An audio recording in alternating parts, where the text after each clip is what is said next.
বৈষ্ণবী বিশাখা দাস। আমরা আপনার এই ঘরটা ভাড়া নিতে এসেছি। তা বেশ, বসুন বসুন। আগে বসবার দরকার নেই, দাঁড়িয়েই কথাটা শেষ করি। আমরা হলাম স্বামী স্ত্রী, একেবারে নির্ঝঞ্ঝাট, ছেলে পুলে নেই, শান্তিতে একটু সাধন ভজন করতে চাই, তাই আসা।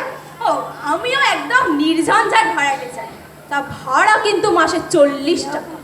তা হোক তা হোক, কৃষ্ণের ইচ্ছায় সামান্য ব্যবসা বাণিজ্য আছে, আপনাকে 6 মাসের ভাড়া আগাম দেব।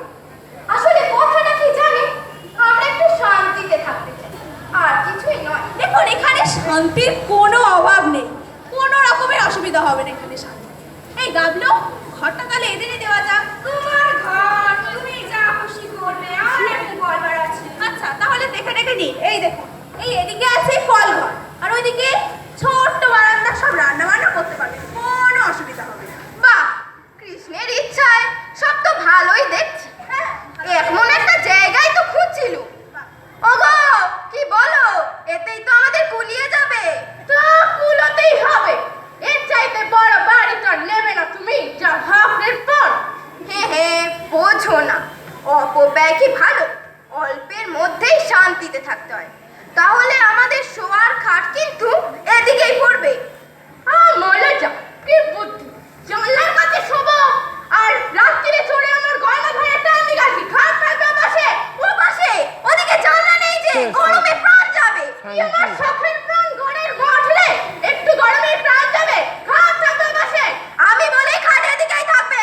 খবরদার বলছি, খাট সরে দেখি খুনাখুনি হয়ে যাবে কিন্তু। আহা, কি করছেন আপনারা এগুলো?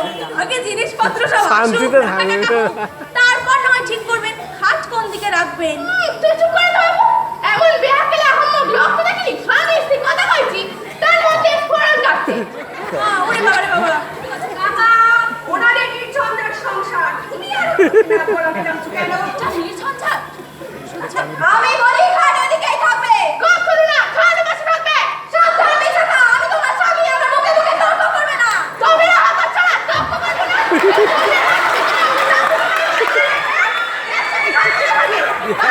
বারণ করে, বারণ পাইতো না। আহা, কি করছে, কি করছে? আরে বাবা, আমাকে বুঝতে পারছি না, নির্ঝঞ্ঝাট সংসার, নির্ঝঞ্ঝাট সংসার। এই ভালো মাঝখান দিতে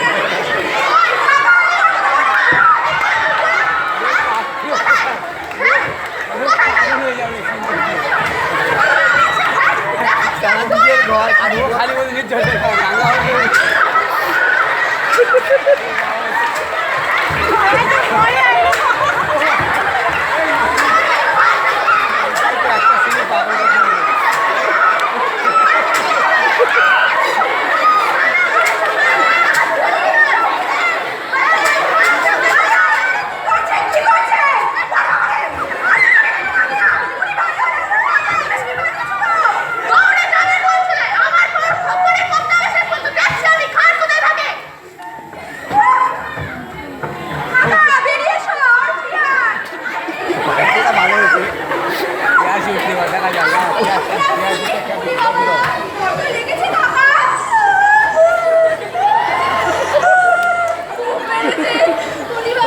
ভালো লাগছে, পিঠের আর কিচ্ছু রাখেনি রে, সব কটা হাড় একদম পুরো করে দিয়েছে।